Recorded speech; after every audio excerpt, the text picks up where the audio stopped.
J'étais sur le porche de mes parents, avec un gâteau d'anniversaire fait maison, quand j'ai entendu ma mère rire à l'intérieur.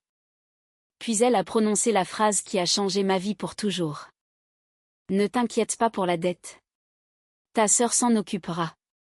Elle ne refuse jamais rien à la famille.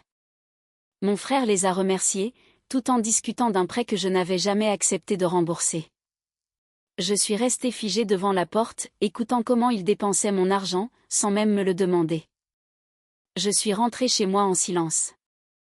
Quand j'ai raconté à mon mari ce que j'avais entendu, il a souri, a ouvert notre application bancaire, et a dit tranquillement, vire chaque dollar. Ce soir, une semaine plus tard, j'ai enfin compris pourquoi. Je m'appelle Rebecca Collins, et j'avais 37 ans quand j'ai finalement réalisé qu'il y avait une différence entre être aimé et être utile. D'aussi loin que je me souvienne, j'avais toujours été la personne sur qui on pouvait compter. Si mes parents avaient besoin d'aide pour payer les impôts fonciers, ils m'appelaient. Si mon petit frère Kevin ratait un autre paiement de carte de crédit, il m'appelait. Si quelqu'un avait besoin d'un prêt, d'un transport, ou de quelqu'un pour organiser une urgence familiale, il m'appelait. Tout le monde louait ma générosité. Personne ne m'a jamais demandé combien cela me coûtait.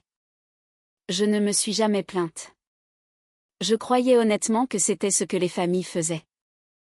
Mon mari, Daniel, me disait souvent que j'avais le plus grand cœur de toutes les personnes qu'il avait rencontrées. Puis, il souriait et ajoutait doucement, « Assure-toi juste que personne ne confonde ta gentillesse avec une obligation. » Je riais toujours. Ma famille ne ferait jamais ça. Je croyais en ces mots. Jusqu'à l'anniversaire de ma mère. J'avais passé 2 jours à préparer son gâteau au citron préféré, entièrement fait maison. Rien de sophistiqué, juste la même recette qu'elle m'avait apprise quand j'avais 12 ans. Daniel m'a embrassé sur le front alors que je portais le gâteau vers la voiture. « Souhaite un joyeux anniversaire à ta mère. »« Je le ferai. Et ne reste pas trop tard. » J'ai souri. « Promis. » Le trajet jusqu'à la maison de mes parents a duré environ 25 minutes. En arrivant dans l'allée, j'ai remarqué que le camion de Kevin était déjà garé dehors. Ce n'était pas inhabituel. Kevin venait chaque fois qu'il avait besoin de quelque chose. J'ai pris le gâteau, me suis dirigée vers le porche, et j'ai tendu la main vers la sonnette. Puis j'ai entendu des voix. La fenêtre de devant était juste assez entr'ouverte pour que chaque mot parvienne jusqu'à l'extérieur. Kevin semblait inquiet. Je ne sais pas quoi faire d'autre. Je dois presque 40 000. La voix de ma mère a répondu immédiatement. Arrête de t'inquiéter. Il y avait une confiance absolue dans son ton. On va trouver une solution. Je ne peux pas continuer à demander à la banque. Tu n'auras pas à le faire. Une chaise a grincé sur le sol de la cuisine. Puis mon père a parlé. Rebecca a beaucoup d'économies. Je me suis figée. Kevin a soupiré. Je déteste lui demander encore une fois. Maman a ri doucement. Oh, ne sois pas ridicule. Elle ne refuse jamais rien à la famille. Mon cœur a raté un battement. Papa a gloussé. Elle virera probablement l'argent avant le week-end. Kevin semblait soulagé. Je savais que vous sauriez quoi faire. Puis maman a prononcé la phrase qui a tout changé. Nous ne lui dirons même rien tant que nous n'aurons pas calculé exactement combien elle devrait couvrir. Silence. Je me suis honnêtement demandé si j'avais mal compris. Peut-être qu'il voulait dire autre chose. Peut-être que je manquais une partie de la conversation. Puis papa a repris la parole. Elle et Daniel ont tous les deux de bons emplois. Ils s'en remettront. Maman a acquiescé sans hésitation. Exactement. Ce n'est pas comme si Kevin pouvait gérer ça tout seul. Mes doigts se sont resserrés autour de la boîte à gâteaux jusqu'à ce que le carton se plie. Personne ne m'avait demandé. Personne n'avait même envisagé de demander. Il décidait simplement quelle part de nos économies familiales appartenait à quelqu'un d'autre. Je suis restée là pendant près d'1 minute, incapable de bouger, incapable de respirer. Les bougies d'anniversaire à l'intérieur du gâteau me semblaient soudain plus lourdes que des briques. Finalement, j'ai fait demi-tour, doucement, lentement, sans frapper, sans que personne ne sache que j'avais été là. J'ai posé le gâteau sur le siège passager et je suis partie. Les larmes ne sont pas venues tout de suite. À la place, il n'y avait que le silence, le genre de silence qui s'installe en vous, quand tout ce que vous croyez savoir sur les gens que vous aimez, commence à s'effondrer. Au moment où je suis arrivée dans notre allée, le soleil commençait à se coucher. Daniel arrosait les fleurs près du porche. À la seconde où il a vu mon visage, il a posé le tuyau d'arrosage. Que s'est-il passé? Je ne pouvais pas répondre. Il s'est approché, a ouvert la portière passager, et a remarqué le gâteau d'anniversaire intact. Tu n'es jamais entré. J'ai finalement chuchoté les mots. Je les ai entendus. Entendu qui? Mes parents et Kevin. Daniel ne m'a pas interrompu pendant que je lui racontais tout, chaque phrase, chaque rire, chaque supposition que mon argent leur appartenait déjà. Quand j'ai eu fini, il est resté complètement calme. Il n'a pas critiqué ma famille. Il n'a pas élevé la voix. Au lieu de cela, il est entré dans la maison, a pris son ordinateur portable, a ouvert notre compte bancaire en ligne, et a tourné l'écran vers moi. Puis, il m'a regardé droit dans les yeux, et a prononcé 5 mots qui m'ont noué l'estomac. Transfère chaque dollar, ce soir. J'ai fixé Daniel. Transférer chaque dollar? Il a hoché la tête une fois. Ce soir. J'ai secoué la tête. Tu exagères. Je ne pense pas que mes parents prendraient vraiment de l'argent sans demander. Il a fermé l'ordinateur portable un instant et s'est assis à côté de moi. J'espère que tu as raison. Alors pourquoi tout déplacer? Parce que l'espoir n'est pas une stratégie financière. Sa voix est restée calme. Il n'y avait pas de colère, pas d'insultes, pas d'accusation contre mes parents, juste une certitude tranquille. Rebecca, dit-il doucement, ta mère n'a pas dit, demandons-lui. J'ai baissé les yeux. Elle a dit, elle ne refuse jamais. J'ai dégluti. Je sais. Ils ont déjà décidé que l'argent appartenait à Kevin. Ils ne décident que du montant. Entendre ces mots à voix haute m'a serré la poitrine. Pendant des années, j'avais confondu la générosité avec la responsabilité. Peut-être que Daniel l'avait vu bien avant moi. Qu'est-ce qu'on fait? Ai-je demandé doucement. Il a rouvert l'application bancaire. D'abord, on protège notre famille. Pendant les 3 heures qui ont suivi, nous nous sommes assis à la table de la salle à manger, examinant chaque compte que nous possédions. Compte courant, épargne, retraite, fonds pour les études des enfants, épargne de précaution. Daniel n'était pas pressé. Il expliquait chaque étape, chaque virement, chaque document, chaque paramètre de sécurité. J'ai regardé nos économies être déplacées vers des comptes protégés individuels qui nécessitaient notre autorisation à tous les deux. Rien d'illégal, rien de malhonnête, juste une planification responsable. Quand nous avons eu fini, Daniel s'est penché en arrière. Je crois qu'on a terminé. Puis il a fait une pause. En fait, il a ouvert un autre dossier. Qu'est-ce que c'est? Notre ancien compte d'urgence. J'ai froncé les sourcils. J'avais oublié qu'on l'avait encore. Des années plus tôt, après que mon père eût été opéré, nous avions ouvert un compte d'urgence pour que mes parents puissent aider à payer les factures d'hôpital si quelque chose arrivait pendant que nous voyagions. L'urgence est passée. La vie est devenue trépidante. Nous n'avons plus jamais pensé à ce compte. Daniel a cliqué sur les autorisations. Son expression a changé. Rebecca, quoi? Tes parents ont toujours un accès autorisé. Mon estomac s'est noué. Quoi? Ils ne peuvent pas tout vider, mais ils peuvent demander des virements. Je n'arrivais pas à croire ce que je voyais. Toutes ces années, nous avions simplement oublié. Daniel m'a regardé attentivement. Je ne dis pas qu'il l'utiliserait, mais nous devrions supprimer toutes les autorisations. J'ai immédiatement hoché la tête. Fais-le. En 20 minutes, chaque autorisation obsolète a été supprimée. Nous avons mis à jour les bénéficiaires, changé les questions de sécurité, activé les alertes de transaction, et demandé une confirmation écrite de la banque. Quand tout fut terminé, je me sentis étrangement épuisée. Pas à cause de la paperasse, mais parce que chaque clic me forçait à accepter quelque chose que je n'avais jamais voulu croire. Daniel a tendu la main sur la table et a serré la mienne. Je suis désolée. Pourquoi? Que tu aies eu à entendre ces choses. J'ai souri faiblement. Je n'arrêtais pas de penser que j'imaginais tout. Tu n'imaginais rien. Il n'a jamais dit une seule fois, je te l'avais bien dit. Il n'a jamais critiqué mes parents. Il a simplement protégé la vie que nous avions construite ensemble. Au cours de la semaine suivante, j'ai essayé de me convaincre que rien ne se passerait. Peut-être que la conversation n'avait été qu'un vœu pieux. Peut-être que Kevin résoudrait le problème lui-même.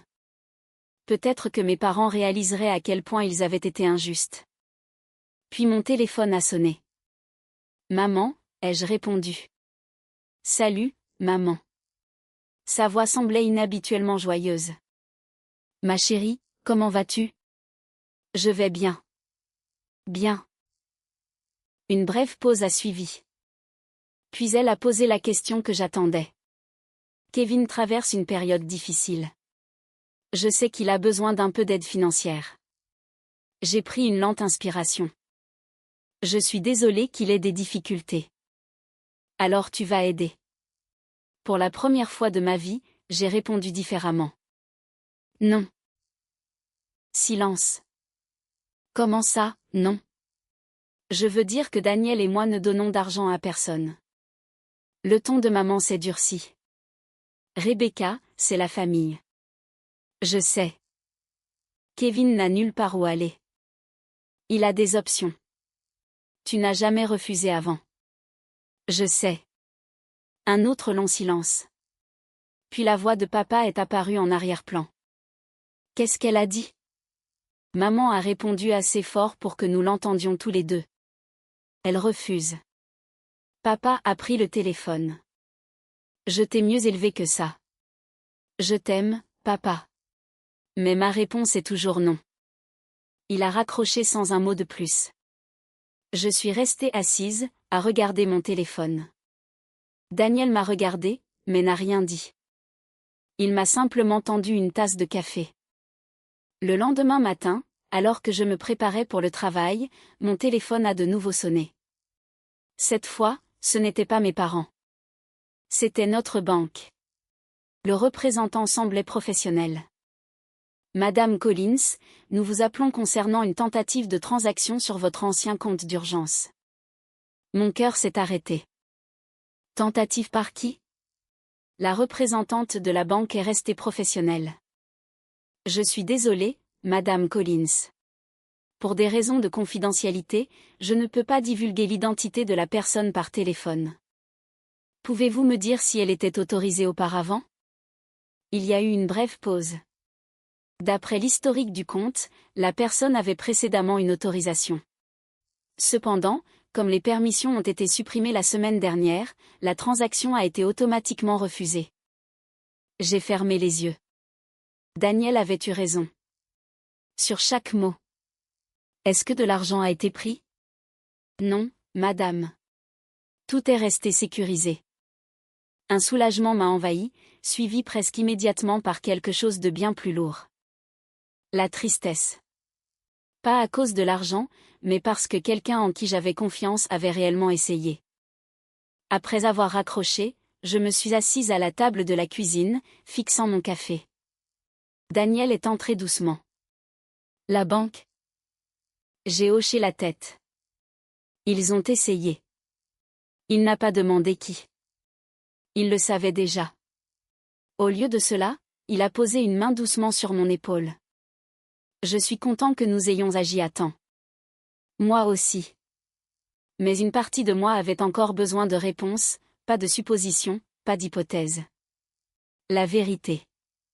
Cet après-midi-là, je suis allée chez mes parents. Pour la première fois de ma vie, je n'apportais pas de fleurs, de courses, ou une enveloppe avec de l'argent. J'apportais des questions.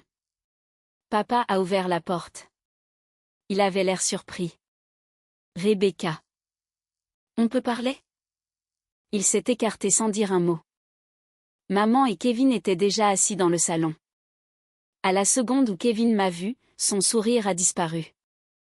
Personne n'a offert de café. Personne n'a demandé comment j'allais. Je suis restée debout. La banque a appelé ce matin. Silence. Ils ont dit que quelqu'un avait tenté d'accéder au compte d'urgence. Maman a regardé papa. Papa a regardé Kevin. Kevin est soudainement devenu très intéressé par le tapis. Finalement, papa a soupiré. Nous pensions que, il s'est arrêté. Non, les jeux interrompus doucement. Dites-moi la vérité.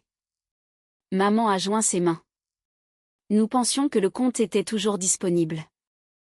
Vous pensiez, ai-je répété lentement, que vous pouviez prendre de l'argent sans me le demander. Ses yeux se sont remplis de larmes. Nous ne le prenions pas. C'était seulement temporaire. Kevin a finalement parlé. J'allais le rembourser. Je l'ai regardé. Tout comme les 12 000 $ d'il y a 4 ans. Son visage est devenu rouge. J'aurais fini par le faire. Et les 8 000 d'avant ça? Il n'avait pas de réponse. Papa s'est éclairci la gorge. Les familles ne tiennent pas les comptes. Je me suis tournée vers lui. Non, c'est vrai. Mais les familles ne dépensent pas non plus l'argent de quelqu'un d'autre sans permission. La pièce est devenue douloureusement silencieuse. Maman a essuyé ses yeux. Nous pensions honnêtement que tu comprendrais. C'est exactement ça le problème. Elle avait l'air confuse. Vous ne m'avez jamais demandé si je comprenais. Vous avez décidé pour moi. Papa s'est penché en avant. Kevin était désespéré. Alors vous avez proposé mes économies. Nous savions que tu aiderais. J'ai souri tristement. Vous saviez que l'ancienne Rebecca le ferait. Personne n'a parlé. Pendant des années, j'avais répondu à chaque urgence, chaque facture imprévue, chaque crise financière. Pas parce que j'étais riche, mais parce que je ne supportais pas de voir les gens que j'aimais en difficulté. Quelque part en chemin, aider est devenu une attente, et les attentes se sont lentement transformées en un sentiment que tout m'était dû. J'ai sorti un dossier de mon sac à main et l'ai posé sur la table basse. À l'intérieur se trouvaient des copies de chaque prêt que j'avais fait à Kevin au cours des 9 dernières années. Chaque virement, chaque chèque, chaque remboursement ou, plus précisément, chaque remboursement manquant. Kevin a fixé les papiers. Je ne savais pas que tu gardais tout ça. Je suis comptable. Je garde tout. Papa a feuilleté les pages. Le total était surligné sur la dernière feuille. 67 840 $. Personne n'a dit un mot. Je n'ai jamais demandé d'intérêt. Je n'ai jamais demandé de délai. Je n'ai jamais mis personne dans l'embarras. J'ai aidé parce que je croyais que la famille comptait. J'ai doucement fermé le dossier. Mais aujourd'hui, j'ai besoin de quelque chose de différent. Maman a levé les yeux, pleine d'espoir. De quoi? Des limites. Je ne criais pas. Je n'accusais pas. Je n'essayais de punir personne. Je protégeais simplement la vie que Daniel et moi avions travaillé si dur à construire. Je ne donnerai plus d'argent à personne. Kevin a ouvert la bouche. J'ai levé la main poliment. Je n'ai pas fini. Si l'un de vous a un jour besoin d'aide pour trouver du travail, je vous aiderai. Si vous avez besoin de conseils, je serai là. Si vous avez besoin de quelqu'un pour garder vos enfants, je prendrai le temps. Mais mes économies ne sont plus le fonds d'urgence de cette famille. Personne n'a protesté. Peut-être parce qu'il ne le pouvait pas, ou peut-être parce que, pour la première fois, il réalisait à quel point j'avais discrètement porté ce fardeau pendant toutes ces années. 3 jours plus tard, des parents ont commencé à appeler. Une tante m'a demandé pourquoi j'abandonnais Kevin. Un cousin a dit que j'étais devenue trop riche pour m'en soucier. Quelqu'un avait clairement raconté que la moitié de l'histoire. J'ai ignoré chaque rumeur jusqu'à ce qu'un appel téléphonique change tout. C'était le frère aîné de mon grand-père, l'oncle Thomas. La seule personne que tout le monde dans la famille respectait sans poser de questions. Sa voix était calme. Rebecca, je pense qu'il est temps que tout le monde s'assoie dans la même pièce. et cette fois, nous allons entendre toute la vérité. La réunion de famille a eu lieu le dimanche suivant, chez l'oncle Thomas. S'il y avait une personne que tout le monde respectait, c'était bien lui. Il avait 76 ans, était calme, juste, et n'avait jamais intérêt à prendre parti. Quand il demandait aux gens de venir, il venait. Quand Daniel et moi sommes arrivés, presque tout le monde était là. Mes parents étaient assis ensemble sur un canapé. Kevin était à côté d'eux, évitant s'éclaircir la gorge tout contact visuel. Ma tante Linda, 2 cousins, et plusieurs autres parents remplissaient les chaises restantes. Personne ne souriait. L'oncle Thomas a attendu que tout le monde soit installé avant de parler. J'ai entendu plusieurs versions de cette histoire. Il a regardé autour de la pièce. Aujourd'hui, nous ne sommes intéressés que par une seule chose, la vérité. Il a fait un signe de tête vers mon père. Tu peux commencer. Papa s'est éclairci la gorge. Nous ne sommes pas de mauvaises personnes. Personne n'a dit que vous l'étiez, a répondu l'oncle Thomas. Papa a continué. Rebecca a toujours aidé la famille. Kevin a eu des problèmes financiers. Nous pensions qu'elle aiderait à nouveau. Maman a rapidement ajouté, quand elle a refusé, nous avons eu l'impression qu'elle nous tournait le dos. Plusieurs parents ont hoché la tête avec sympathie. Kevin avait l'air soulagé. Pendant un instant, j'ai réalisé qu'ils croyaient vraiment leur propre version des événements. Puis, l'oncle Thomas s'est tourné vers moi. Rebecca, à ton tour. Je me suis levée sans me presser. J'ai apporté quelque chose. Daniel m'a tendu un petit classeur. Je l'ai posé sur la table basse. Ceci n'est pas mon opinion. Ce sont des documents. J'ai ouvert la première page. Il y a 9 ans, Kevin a eu besoin d'aide après avoir perdu son emploi. J'ai fait glisser un relevé bancaire vers l'avant. 12 000 $. Une autre page. 2 ans plus tard, 8 000. Encore 5 000. Puis 3 000 de plus. Page après page. Prêt après prêt. Urgence après urgence. Pas une seule dispute, pas une seule plainte.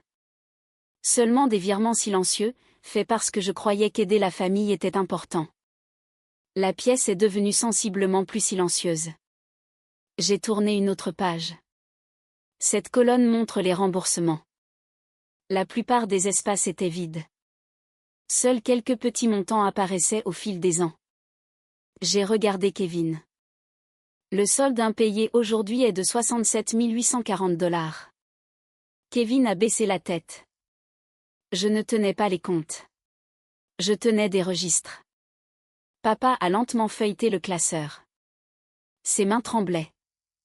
Je ne réalisais pas que c'était autant. Vous n'avez jamais demandé. Maman avait l'air sincèrement choquée. Je pensais que Kevin avait remboursé la majeure partie. Kevin a chuchoté. Je ne pouvais pas. Daniel a pris la parole pour la première fois. Nous n'avons jamais exigé de remboursement. Nous n'avons jamais facturé d'intérêt. Nous voulions simplement de l'honnêteté. Personne ne l'a interrompu. J'ai sorti un autre dossier de mon sac. Celui-ci ne concerne pas l'argent. À l'intérieur se trouvaient des notes manuscrites. Chaque anniversaire que j'avais organisé, chaque repas de fête que j'avais payé, des factures médicales, des réparations à la maison, même des manuels universitaires que j'avais discrètement achetés pour des cousins qui n'en avaient pas les moyens. Je n'avais jamais partagé cela auparavant, non pas parce que je voulais de la reconnaissance, mais parce que je ne voulais jamais que quelqu'un soit embarrassé. J'ai fermé le dossier doucement. Ce qui a fait mal, ce n'était pas d'aider. Ce qui a fait mal, c'est de découvrir que ma gentillesse était devenue une attente. La pièce est restée silencieuse. Puis tante Linda a demandé doucement, est-il vrai que quelqu'un a essayé d'accéder à votre compte d'urgence? J'ai hoché la tête. La banque a confirmé une tentative de transaction. Je n'accuserai personne, mais les autorisations ont dû être supprimées parce que quelqu'un croyait y avoir encore accès. Maman s'est mise à pleurer. Papa a lentement couvert son visage. Kevin s'est finalement levé. J'ai demandé à maman si le compte fonctionnait encore. Je pensais que, il s'est arrêté. Je pensais honnêtement que ça ne dérangerait pas Rebecca. Ces mots ont résonné dans la pièce. Ça ne dérangerait pas, non pas parce que quelqu'un avait demandé, mais parce que tout le monde avait supposé. L'oncle Thomas a regardé Kevin droit dans les yeux. Est-ce que tu t'entends? Kevin a hoché la tête faiblement. Maintenant, oui. Il s'est tourné vers moi. Je suis désolé. J'ai cessé de voir ton aide comme un cadeau. J'ai commencé à la traiter comme si elle m'appartenait. Pour la première fois de l'après-midi, j'ai cru qu'il le pensait vraiment. J'ai regardé autour de la pièce. Je ne suis pas venu ici pour des excuses. Je suis venu parce que je voulais que la vérité existe dans la même pièce que les rumeurs. Personne n'a protesté. Personne n'a plus défendu l'ancienne histoire. L'oncle Thomas s'est lentement levé. Je crois que nous avons enfin entendu les deux versions. Puis j'ai pris une lente inspiration et j'ai regardé chaque membre de ma famille. Je suis prête à vous pardonner à tous. Plusieurs visages se sont immédiatement détendus. Puis j'ai terminé la phrase, mais seulement si une condition change tout. La pièce est restée silencieuse. Chaque paire d'yeux restait fixé sur moi. Personne n'interrompait. Personne ne contestait. Ils attendaient. J'ai pris une lente inspiration avant de reprendre la parole. Ma condition est simple. Si nous voulons redevenir une famille, nous repartons sur des bases saines, avec honnêteté. J'ai regardé Kevin droit dans les yeux.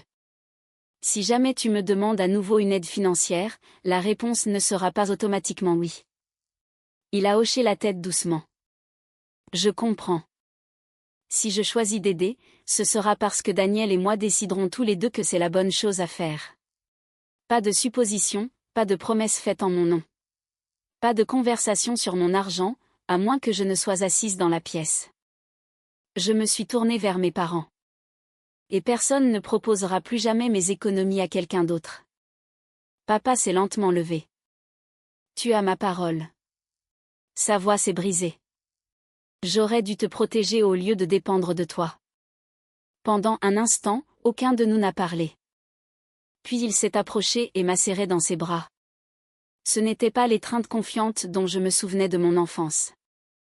C'était l'étreinte d'un père qui comprenait enfin à quel point il avait failli envers sa fille. Je suis désolée, Rebecca. Je le suis vraiment. Je l'ai serré en retour. Je sais. Maman s'est avancée à son tour. Les larmes emplissaient ses yeux. Je n'arrêtais pas de me dire que ça ne te dérangeait pas d'aider. Je ne me suis jamais arrêtée pour demander si cela ne devenait pas trop lourd. Elle a sorti une enveloppe pliée de son sac. Je sais que ça n'efface rien, mais c'est un début. À l'intérieur se trouvait un plan de remboursement manuscrit. Elle et papa avaient déjà commencé à vendre du matériel d'occasion de leur atelier pour rembourser une partie de ce que Kevin me devait. J'ai levé les yeux, surprise. Vous n'êtes pas obligé de faire ça. Papa a doucement secoué la tête. Si, nous le sommes. Ce n'est pas une question d'argent. C'est une question de prise de responsabilité. Kevin s'est avancé. J'ai déjà accepté un deuxième emploi. Je ferai des paiements mensuels aussi. J'ai souri doucement. J'apprécie cela, mais comprenez bien une chose. Je ne mesure pas vos excuses en dollars. Je les mesure par vos actions. Il a hoché la tête. Tu verras la différence. Au cours des mois suivants, je l'ai vu. Kevin a tenu chaque promesse. Il a réduit ses dépenses inutiles, a commencé à rembourser ses dettes lui-même. Pour la première fois depuis ses 20 ans, il a cessé d'attendre que quelqu'un d'autre le sauve. Mes parents ont changé aussi. Ils ne proposaient plus mon temps. Ils ne parlaient plus en mon nom. Chaque fois que quelqu'un dans la famille demandait de l'aide, papa disait simplement « Il faudra que tu demandes à Rebecca toi-même ». C'était une si petite phrase, et pourtant, elle a tout changé, car le respect avait enfin remplacé l'attente. Un soir, plusieurs mois plus tard, Daniel et moi étions assis sur notre porche arrière, à regarder le coucher du soleil. J'ai tendu la main et j'ai pris la sienne. Tu avais raison. Il a souri. J'aurais préféré avoir tort. J'ai ri doucement. J'ai failli t'ignorer cette nuit-là. Je sais. Qu'est-ce qui t'a rendu si certain? Il a regardé de l'autre côté du jardin, où nos enfants chassaient des lucioles. Quand les gens cessent de voir la générosité comme un cadeau, ils finissent par croire qu'ils y ont droit. Je ne pouvais pas laisser cela nous arriver. J'ai penché ma tête contre son épaule. Merci.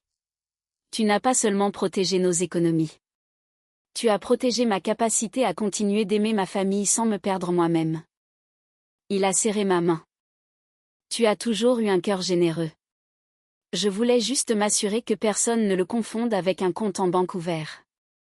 Quelques semaines plus tard, mes parents ont invité tout le monde pour le dîner du dimanche. Pour la première fois depuis des années, personne ne m'a demandé de payer les courses. Personne n'a fait allusion à des factures.